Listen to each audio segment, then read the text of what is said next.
আজি আপোনালোকৰ বাবে লৈ আহিছোঁ সকলোৰে লোভ লগা এবিধ ফাষ্ট ফুড ৰেচিপি আৰু হেয়া সহজতে আপোনালোকে হোটেলতকৈও ধুনীয়াকৈ বনাব পাৰিব ঘৰতে। স্বাগতম জনাইছোঁ হিমা হবিজ চেনেলৰ এটি নতুন ভিডিঅ'লৈ। গতিকে আহকচোন দেৰি নকৰি ৰেচিপিটো চাই লওঁ আৰু আপোনালোকেও ঘৰতে বনাই ইয়াৰ সোৱাদ ল'ব পাৰিব। প্ৰথমতে মই এটা বাচনত পাপৰি চাটৰ পাপৰিখিনি বনাবৰ বাবে 2 কাপ আটা লৈছোঁ। আটাৰ সলনি আপোনালোকে ময়দা ব্যৱহাৰ কৰিব পাৰিব, কিন্তু আটাটো হেলদি হয় যিহেতু সেইকাৰণে আটা ব্যৱহাৰ কৰিছোঁ। আৰু তাতে আধা চামুচতকৈ অলপ বেছি দিছোঁ নিমখ, আধা চামুচ দিছোঁ আজৱাইন আৰু হাতেৰে মোহাৰি দিছোঁ যাতে ফ্লেভাৰটো ভাল হয়, আৰু অকণমান দিছোঁ কালজিৰা আৰু আটাইখিনি মই ভালদৰে মিহলি কৰি লৈছোঁ। আৰু এতিয়া ৰিফাইন তেল মই অকণমানকৈ দি ভালদৰে সানি ল'ম আটাখিনি। প্ৰথমতে দিলোঁ 2 চামুচমান ৰিফাইন আৰু এয়া মই আটাখিনি সানি লৈছোঁ। আৰু তাৰ পাছতে মই আকৌ অলপমান ৰিফাইন দি দিছোঁ। নিমকিৰ দৰে খুব বেছিও ৰিফাইন নালাগে পাপৰিৰ বাবে, কিন্তু অকণমান লাগে যিহেতু অলপ মুঠি মাৰিলেই ভাঙি যোৱা টাইপৰ হ'ব লাগে, একেবাৰে লাৰু হ'ব নালাগে।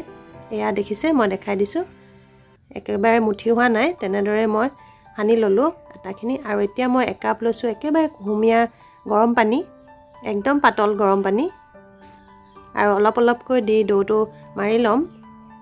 লুচি বনাবলৈ যেনেদৰে বনোৱা হয় তেনেদৰে, কিন্তু তাতকৈ অকণমান টান কৰিব লাগিব ডোটো, যাতে পুৰিবোৰ বা পাপৰিবোৰ টান হয়। আৰু এই ডোটো প্ৰায় মোৰ মঠি ৰেডি হৈছে, এয়া হৈ গ'ল। আৰু শেষত মই পুনৰ 1 চামুচমান ৰিফাইন তেল দি দিছোঁ আৰু ওপৰে অলপ সানি ল'ম যাতে শুকাই নাযায় ডোটো।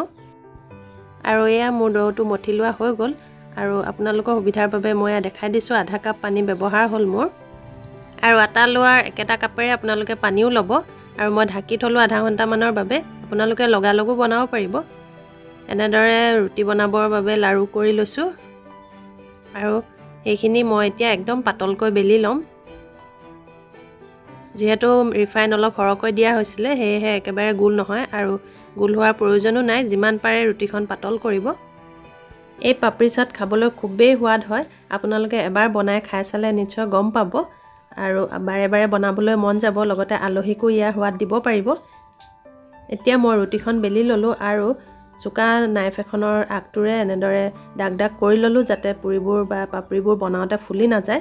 আৰু এটা মই গোল এতিয়া কুকি কাটাৰ লৈছোঁ, আপোনালোকে তাৰ সলনি টেমাৰ মুখনি বা বটলৰ মুখনিও কাটিব পাৰিব গোলকৈ। এনেদৰে মই ৰুটিবোৰ বনাই লৈছোঁ সৰুকৈ।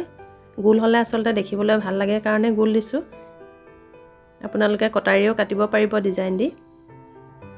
আৰু এতিয়া থাকি যোৱাখিনিৰে মই পুনৰ লাৰু কৰি বাকীবোৰ পাপৰিও বেলি ল'ম। আপোনালোকে ভিডিঅ'টো চাই যদি ভাল পায় লাইক, কমেণ্ট আৰু ছাবস্ক্ৰাইব কৰিবলৈ একদম নাপাহৰিব। আৰু ছাবস্ক্ৰাইব কৰি লগতে কাষতে থকা নটিফিকেশ্যন বেলটো প্ৰেছ কৰি অল কৰি থ'ব, তেতিয়াহে মোৰ নেক্সট আহিব লগা ভিডিঅ'বোৰৰ নটিফিকেশ্যন আপোনালোকে মই দিয়াৰ লগে লগে পাই যাব। আৰু এনেদৰে মৰম দি যাব বুলি আশা কৰিলোঁ। আৰু এনেদৰে মই আটাইবোৰ পাপৰি বেলি লৈছোঁ, আৰু অলপ মই পাছত বেলিম যিহেতু মই বনাই যাম। এয়া মোৰ আধাতকৈ বেছি পাপৰি বেলি লোৱা হৈ গ'ল, আৰু অলপ মই পাছত বেলিবলৈ থৈ দিলোঁ। আৰু এতিয়া মই ৰিফাইন তেল কেৰাহীত গৰম কৰি তাতে মই পুৰিবোৰ দি গৈছোঁ বা পাপৰিবোৰ। কেইবাখনো পাপৰি একেলগে দিব পাৰিব, আৰু দিয়াৰ লগে লগে ওপৰলৈ উঠি আহিব। নিমকি বনোৱাৰ দৰে যেনেদৰে কম জুইত নিমকি বনোৱা হয় তেনেদৰে জুইৰ পৰিমাণটো মিডিয়াম টু ল' ফ্লেমত ৰাখিব, আৰু একদম ৰঙচুৱা হোৱালৈকে ফ্ৰাই কৰি থাকিব, তেতিয়াহে মচমচীয়া হ'ব। আৰু এইখিনি পাপৰি মোৰ হৈ গ'ল, আৰু কটাৰী আগটোৰে যিহেতু দাগ কৰি লৈছিলোঁ সেয়ে দেখিছে পুৰিৰ দৰে একদম ফুলি যোৱা নাই, আৰু তেতিয়াহে মচমচীয়া হ'ব। এই পাপৰিবোৰ আপোনালোকে বহুত দিনৰ আগতেও বনাই সংৰক্ষণ কৰি থ'ব পাৰিব, আৰু যেতিয়া মন যায় তেতিয়াই পাপৰি চাট বনাই খাব পাৰিব। আৰু এইখিনি পাপৰিও মই ফ্ৰাই কৰি লৈছোঁ, আৰু এনেদৰে মই আটাইখিনি পাপৰি বনাই ল'ম। আৰু এয়া দেখিছে একদম ৰাস্তাৰ কাষৰ দোকানবোৰৰ দৰে ধুনীয়া পাপৰি ৰেডি হৈ গ'ল। আৰু এতিয়া এখন প্লেটত লৈছোঁ মই এয়া এটা আলু বইল কৰি লৈছোঁ, আৰু এটা ডাঙৰ পিঁয়াজ মিহিকৈ কুটি লৈছোঁ, আৰু এয়া লৈছোঁ তেতেলীৰ চচ হয়, আপোনালোকে ঘৰতো তেতেলী চচ বনাব পাৰিব। আৰু এয়া লৈছোঁ ধনিয়াৰ চাটনি, জ্বলা চাটনি, আৰু এয়া মিহি ভুজিয়া লৈছোঁ।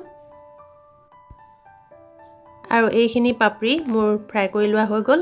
আৰু এতিয়া আপোনালোকক পাপৰি চাট বনাই দেখাম। আৰু এয়া মই লৈছোঁ কাবুলী বুটৰ চলে, আপোনালোকে মটৰ ঘুগুনিও দিব পাৰিব তাৰ সলনি, আগতীয়াকৈ যদি বনাই থয় সুবিধাই হয়।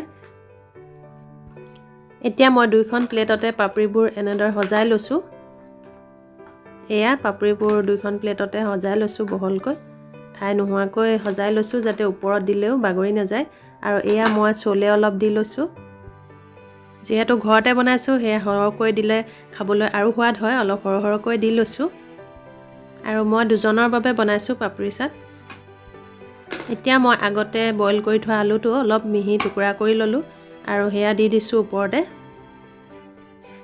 আৰু বইল আলু যেহেতু দিয়াৰ বাবে নিমখৰ সোৱাদটো লাগিব সেয়েহে মই দিছোঁ কেটছ এইটো চাট মছলা হয় চাট মছলা ওপৰত ছটিয়াই দিছোঁ যাতে সোৱাদটো ভাল হয় আৰু লগতে বইল আলুটোৰ সোৱাদটো পোৱা যায় আৰু ওপৰত দি দিছোঁ কুটি লোৱা পিঁয়াজ এই পাপৰি চাটত আচলতে তেতেলীৰ চচটোৱে মেইন আৰু সেইটোৱে সোৱাদটো বেছি বঢ়ায় আপোনালোকে যদি টমেটো চচ ব্যৱহাৰ কৰে সেই প্ৰকৃত সোৱাদটো নাপাব আৰু এতিয়া মই কুটি লোৱা পিঁয়াজৰ ওপৰত দি দিছোঁ চাটনি দৈ যদি আপোনালোকে পাপৰি চাটত ভাল পায় তেনেহ'লে দৈও ব্যৱহাৰ কৰিব পাৰে কিন্তু দৈ যিহেতু আমি ভাল নাপাওঁ সেয়ে আমাৰ দিয়া হোৱা নাই আৰু ওপৰত দি দিছোঁ তেতেলী চচ আজিকালি বজাৰত কিনিবলৈ পোৱাই যায় আৰু ৰাস্তাৰ কাষৰ দোকানবোৰত দেখাৰ দৰে ময়ো অলপ পাপৰি ওপৰত ভাঙি দিলোঁ আৰু এতিয়া মিহি ভুজিয়া ওপৰত ছটিয়াই দিছোঁ আৰু এয়া মোৰ পাপৰি চাট ৰেডি হৈ গ'ল পৰিৱেশনৰ বাবে আপোনালোকে যদি বিচাৰে তেতেলীৰ চচটো অলপ সৰহকৈ দি খাই চাবচোন খুবেই সোৱাদ হয় আৰু কমেণ্ট কৰি জনাব এই ৰেচিপিটো কেনেকুৱা পালে ভিডিঅ'টি শেষলৈকে চোৱাৰ বাবে সকলোলৈ অশেষ ধন্যবাদ থাকিল